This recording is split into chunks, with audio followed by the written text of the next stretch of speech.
Hello everyone, welcome back. In today's video, we got another news and rumor video to discuss. We got some signings to talk about, a retirement, a hiring of a former NHL head coach in the AHL, plus we also got a couple of trade rumors involving the Jackets, the Canadiens, the Flyers, and the Flames. We'll go to all that coming up right now.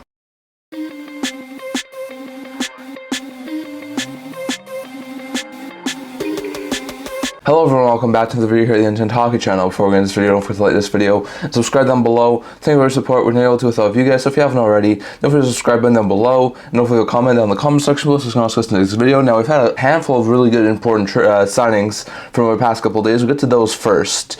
So we left off on July 13th. There were no more signings after I took that video last time.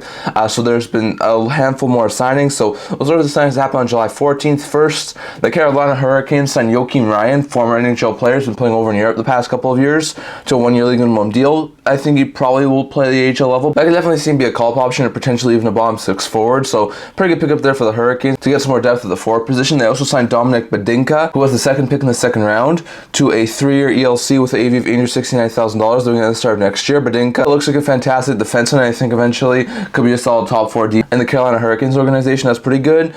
Then we saw the Seattle Kraken sign, I think it's Finnish goaltender, who was a third-round pick in the 2024 draft, Kim Saarinen, to a 3-year ELC with an AV of $870,000 doing it at the start of next year. Saarinen looks pretty good. I think eventually could be a solid backup tandem goaltender for the Kraken, so pretty good pickup there for Seattle. Those were 3 signings that happened over on July 14th. Yesterday on July 15th, we saw a handful of signings. First, the New Jersey Devils signed Adam Beckman. Beckman was one of their RFAs. He was acquired in a small deal for Graham Clark from the Minnesota Wild a couple of weeks back. He gets a 1-year league minimum deal, not too surprising there. He should be an AHL player, potential call-up option if there aren't just some injuries, so pretty good pickup there for the Devils. Matthew Robertson, who's one of the top Rangers D prospects, gets a 1-year league minimum deal, should remain in the AHL this year, but I think could be a really good call-up option. You have Mads Sogard, who was an RFA with Ottawa, gets a 2-year deal with AV of league minimum. Should be pretty good for the Ottawa Senators this year as like a third stringer. I think eventually next year could be a solid backup, so pretty good pickup there for the Sens. The Jets extend Ville Heinola, 2-year deal, $800,000 AAV. That's a pretty good deal. Heinola, I think, is now going to get third pair role, and I think eventually could still be a solid top 4 defenseman, so pretty good pickup there for the Jets. The Sharks have signed Brandon Coe, coming off of his ELC, to a 1-year $813,000 deal. I think Coe eventually could still be a solid top 9 forward, so it's a pretty good sign there for the Sharks to get Coe on a contract for next year. The Anaheim Ducks extended RFA forward Nikita Nestorenko, who was another one of their RFAs. He gets a 1-year deal with AV of $874,000 living at the start of next year. That's a pretty good deal in my opinion for the Ducks. Nestorenko, I think, eventually could be a solid middle 6 forward, so pretty good pickup there for Anaheim.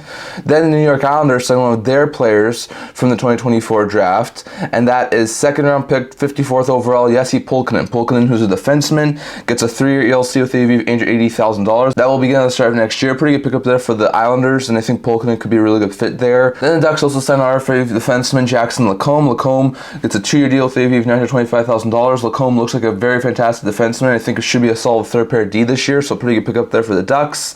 And then the Dallas Stars signed Emil Hemming to a 3-year deal with AV of $975,000. He was their first-round pick, a late first-rounder in the first round this past year, so a pretty good pickup there for the Stars. And I think Hemming, who is a right winger and was picked 29th overall, should be a really good pickup there long term for the Stars. So interesting stuff there for Dallas. There was one other signing yesterday, and it was a big one. The LA Kings extend RFA forward Quinton Byfield. Byfield gets a 5-year deal with AV of $6.25 million, so a pretty good pickup there for the Kings. Byfield looks like a fantastic player. He should be the second-line center this year. Had a very fantastic season last year, and if he can continue to grow into like a 55 to 65 point player, the Kings should be really happy with this sort of a contract. So pretty good pickup there for the Kings to sign Byfield to a 5-year extension. And then earlier today, the Vancouver Canucks sent Artur Silovs. Silovs gets a 2-year deal with an AV of $850,000. Should be the team's backup next year. He was a pretty good goaltender in the playoffs. I think if he continues to grow as he has the past couple of years, this could be a very fantastic contract there for Canucks. Those are all signings from our past couple of days. We have lots of interesting ones going on over the past few days. We also had 2 trades to discuss here today. Some interesting ones too. So first, the Senators and Oilers made a prospect swap. The Senators acquired Xavier Bourgault and Jake Chiasson from the Edmonton Oilers in exchange for Robbie Harventi and a 2025 4th rounder. So this is an interesting swap. For the Sens, they get Bourgault. He's entering the 5 year of his ELC. He's a center. He was picked 22nd overall in the 2021 draft. This past year in the AHL, put up 20 points in 55 games. Hasn't completely transitioned from when he had fantastic numbers over in the QMJHL a couple of years ago, but still, he looks like a very fantastic player, and I think if Otto got some injuries, he could even be NHL ready this year, but he's probably going to spend the year in the AHL. Jake Chiasson, meanwhile, still has 2 years left on his CLC, was also picked in the 2021 draft. He was a 4th round pick. This past year, he played in the AHL and the ECHL. AHL only had 1 game AHL action. Playing the ECHL, he put 20 points in 68 games. I think eventually he could still be a solid bottom 6 forward, so it's a pretty good pickup there for Senators.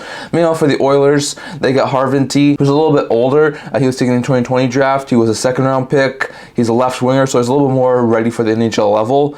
He's coming off a season in Belleville where he had 20 points in 22 games and also had an assist in 7 NHL games. Looks like if they're running into some injuries, could be a solid like bottom 6 forward there for the Oilers. And long term, I think he should be a solid top 9 forward. So pretty good pickup there for the Oilers. And the Oilers also get a 2025 4th round pick. So in my opinion, this is a fantastic trade for both sides.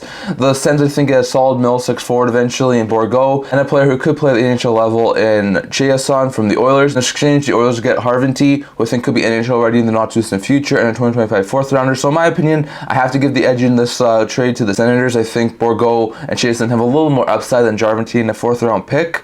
So I am going to say that the Sens did make out with the win here, but this is a really good trade for both sides. And then we saw a small trade between the Senators and the Avalanche, as the Senators acquired a 2026 6th round pick from the Colorado Avalanche in exchange for Kevin Mandolese and 2026 7th round pick. Mandolese sort of fell off the depth charts in Ottawa with Laine, Sogard, and then the 2 goalies in the NHL level ahead of him. So they just wanted to give him a little more of an opportunity, so they give him to Colorado. Colorado also gets a 7th round pick, and in exchange, Ottawa moves up around and gets a 6th round pick. So interesting move there for the Colorado Avalanche and Ottawa Senators, but the Sens move Mandolese. I think the Avalanche did win this trade just given the fact that they get Mandolese and a 7th, so I do think they win that deal, but Ottawa makes sense too for this move. So interesting stuff there as Ottawa makes 2 deals, one with Colorado and one with Edmonton. So those are your guys' thoughts on those trades down in the comment section below. Then we also got an interesting announcement today. Joe Pavelski has officially retired from the NHL. He has had one heck of a career. He was taken in the 7th round by the San Jose Sharks. He's had one long and very successful career. He played most of his career with San Jose. He played the last couple of years with the Dallas Stars. Pavelski played 963 games for the San Jose Sharks and 369 games for the Dallas Stars. He winds up hanging up his skates and officially calling it a career. So interesting stuff there for Pavelski, as he had a long, really good career, and the only thing that was off his resume was a Stanley Cup. He had 476 career goals, 592 career assists, 1,068 career points. He had the most playoff goals all time by an American player, with 74 at this point. So for a 7th round pick from the San Jose Sharks, not overly bad. So he had a very fantastic career with the Sharks, helped them get to their first ever Stanley Cup final back in 2016. Then has been with the Dallas Stars for I think the last 4 or 5 years. Helped them, I think if I'm correct, get to the Cup final in the COVID season. Helped them get to a couple of conference finals. So Pavelski was a huge piece of that team, and that's going to be a big blow to the Stars to see him go. But not too surprising there. Everyone thought Pavelski would probably retire, and he has indeed retired. So interesting stuff there for the San Jose Sharks and Dallas Stars, as a legend in Joe Pavelski is now retired. So interesting stuff there. I also got a small update here regarding Pascal Vincent, the former head coach of the Columbus Blue Jackets. Apparently he's decided to take the job as the new coach in the Montreal Canadiens AHL affiliates, the Laval Rockets. So an interesting move there for Vincent.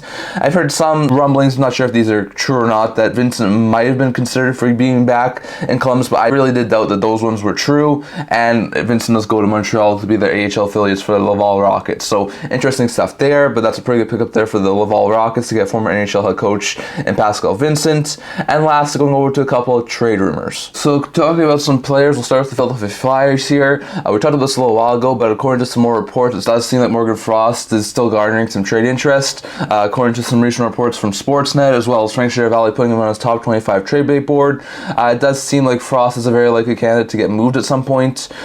Frost, like we said last year, never really worked well with Tortorella. He had a really good season on paper, putting up, I think it was about half a point per game, but he could not find his way into the lineup at some point. And Tortorella doesn't seem to like Frost a whole bunch, but the Flyers do still seem to like Frost, so he's going to be interested in filing for his deal. If they don't get a deal done before next year and he's an RFA, there's a very likely chance he'll get a deal, because I don't think he'll want to extend in Philadelphia. So I think there's a very likely chance he potentially gets moved at this point, with his value still being pretty high. So it's definitely a deal I think we could see before the season starts. Now, what the Flyers could want for Frost, he was a former first-round pick. At this point in his career, probably a third, maybe even second-line center on some teams. So I would think they would probably want something like a second or third-round pick pick and a pretty good prospect, and the fact they're still in a rebuild mode right now. So it'll be interesting to see exactly what happens there, but it does sound like Frost is still out there and could be get dealt by the Philadelphia Flyers, so it's a situation you're going to have to watch out for over the offseason. Going over to the Montreal Canadiens, according to athletic writer Eric Duchasik, he was looking at some options the Canadiens could still try and acquire to try and add to their team, including guys like Kent Johnston, Trevor Zegras, and Kappo Kakko, amongst others. And he says that the most realistic option for the Canadiens to make some sort of an upgrade in the forward group right now is Kakko. He says that Kakko has not had an overly great season, coming off a really bad down year. He's on a one-year deal before he becomes an RFA. He sort of fits that mold as to what the Canadiens are trying to get. The same sort of thing as like with Doc or Newhook. He's a former high pick who just hasn't really worked out in New York. He says that Zegras and Johnson will probably take massive offers to acquire, but he says that Kakko's may be a little more likely to get for a lower price. I mean, they have a plethora of young defensemen, so could they package maybe a young blue liner like maybe a Struble or a Harris with a guy like a second round pick maybe, and could they move that to New York to sort of facilitate a deal? I think it's possible. Not saying it's a guarantee or anything, but if they could move a guy like Harris or Struble on a second round pick, I think that might be enough to acquire Kakko. Maybe they need to throw in one more lower end thing, but still, that's the sort of deal I would think would have to include if they were to have a Montreal acquiring Kappo. Kakko would be an interesting deal. I think Kakko could really fit well with Montreal. He's more of a defensive forward, and that's something I think the Canadiens do lack a little bit. So we'll have to wait and see exactly what happens there. But according to Dushak of The Athletic, he says that Kakko is probably the most realistic trade option for the Canadiens right now. As much as guys like Zegras or Kent Johnston will be fantastic additions, he thinks that Kakko will probably be the most realistic choice right now and could still be a really good fit there for the Canadiens. So we'll have to wait and see on that.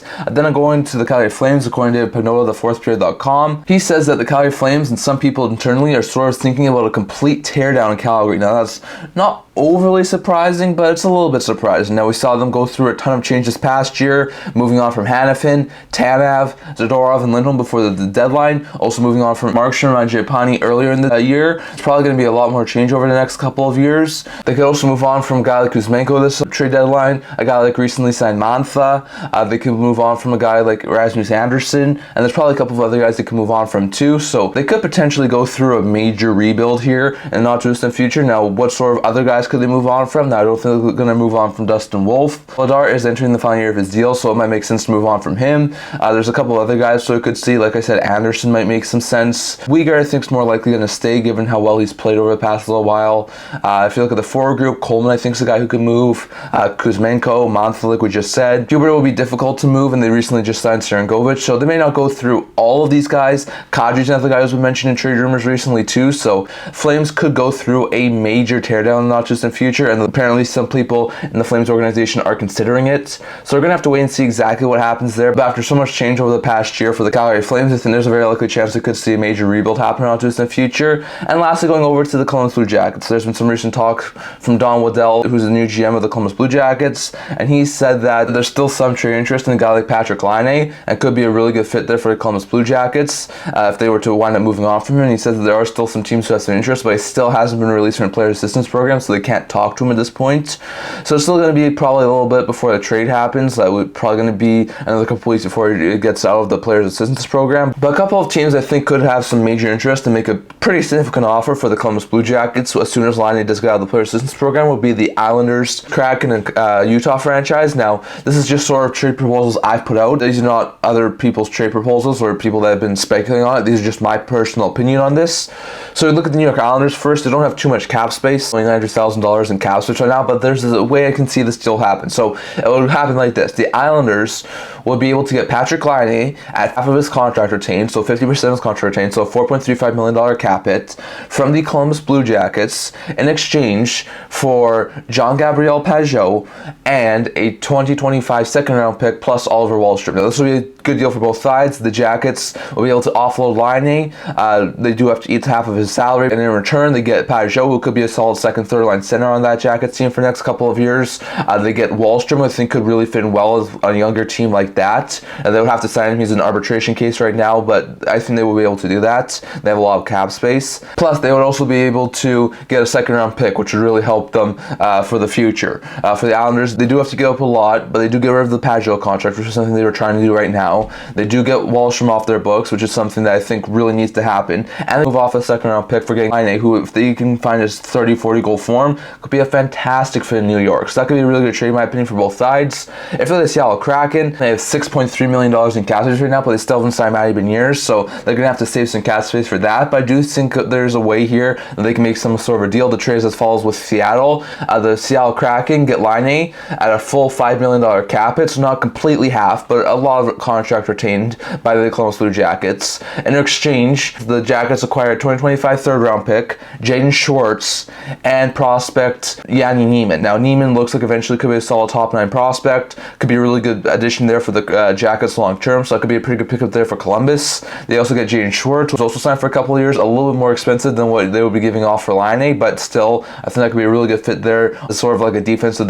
winger on the second or third line for them, so that could be a really good pickup there for the Jackets. And they also get a third-round pick, which could help them in the future. The Jackets, they do have to give up Schwartz, who was one of their first free agent signings. They do have to give up Nyman, who looks like a very good prospect, and a third-round pick, but they get Laine, who I think on the second line with that team could really bolster into like a 25-30 goal player there. So I think that could be a really good pickup there for the Kraken. And then if you look at Utah, they have $9.9 million in cap space, so they have plenty of cap space, not too much more that they need to do. So my trade with the Jackets is as follows. The Jackets move Laine at an even $7 million cap hit, so only a little bit of contract retained from the Jackets to the Utah franchise. In exchange, Utah gives up defensive prospect Artem Duda, who recently signed as ELC, a 2026 second rounder, the Ottawa Senators, and Alex Kerfoot. Now, for the Jackets, this one might be the best deal for them because they get Kerfoot, who's only got 1 year left on his deal, instead of Pajot or Schwartz, who have 2. They get Duda, who we think eventually could be a solid third, maybe second pair of defensemen, and they get a second round pick a couple of years down the road that they could use eventually at that point as like a trade chip if they wanted to. Meanwhile, Utah, as much as they do have to take him on at $7 million, will get Laine, who